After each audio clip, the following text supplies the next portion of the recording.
We're going to start on binders. But before I get into this, I wanted to mention a little bit more about the tight junction proteins. Those need to be secured or closed up, and I mentioned how to do that.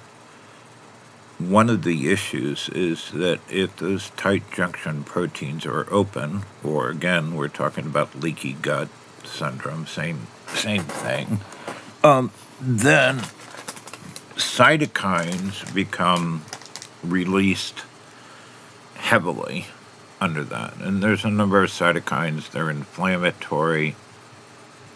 They cause all kinds of problems. They cause increased amounts of neurological problems, metabolic problems.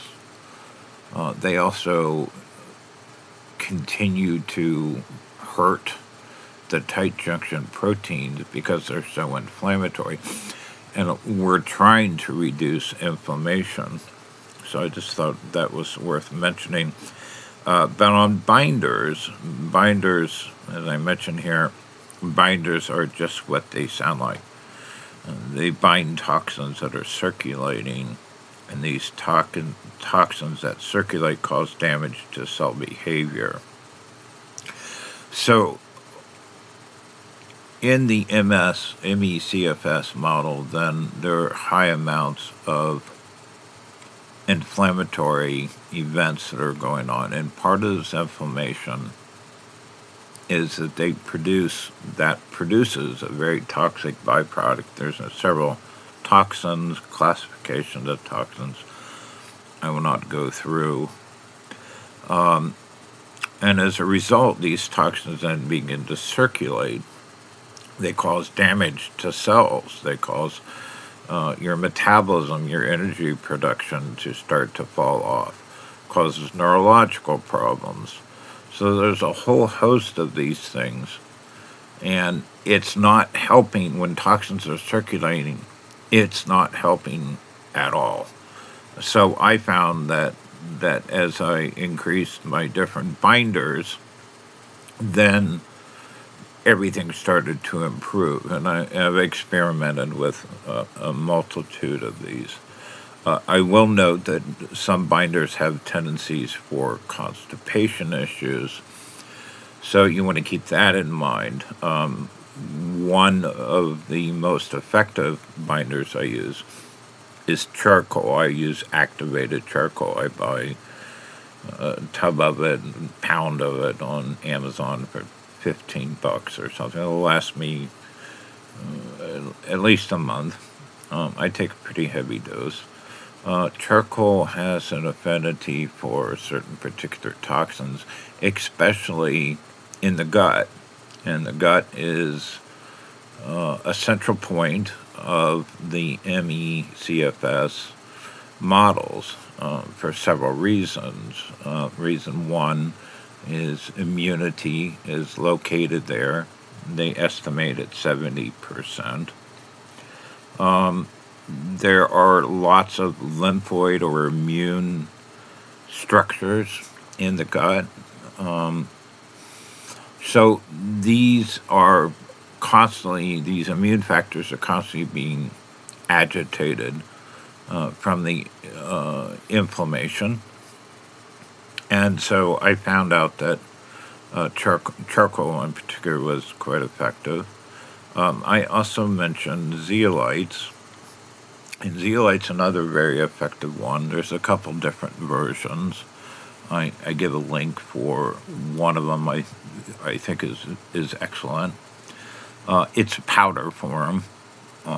It can be taken in water, and it would be quite effective to sweep out more toxins out of the gut. Zeolites can also be used under the tongue. In that case, that product could be mixed a little bit of water and sat under the tongue.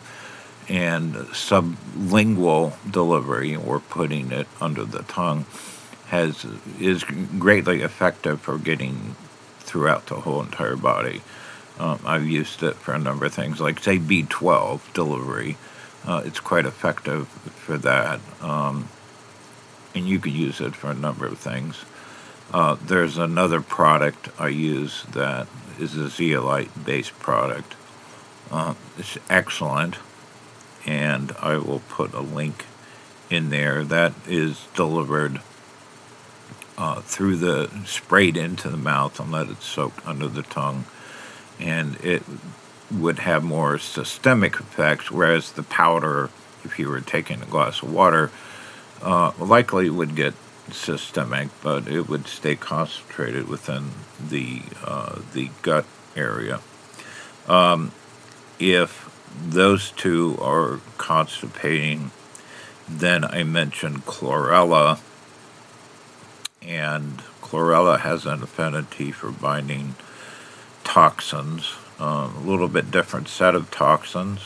I have a friend who swears by it.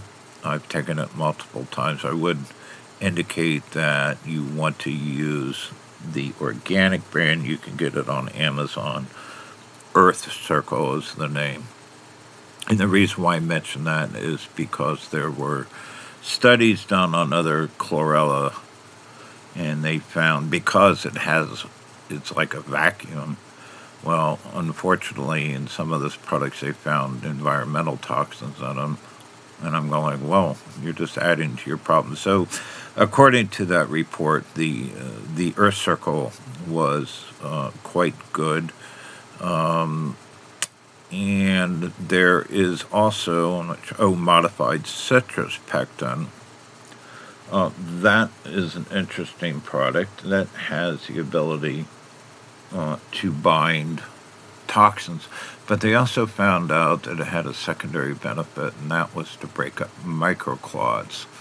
I did a study or a video on that, I believe, on YouTube. That seems to be a good product. And then I mentioned that drinking water is essential, and that will obviously help sweep and evacuate the toxins. Also, other things, if you're using antioxidants, which I highly suggest, antioxidants have the ability to reduce some of the toxicity.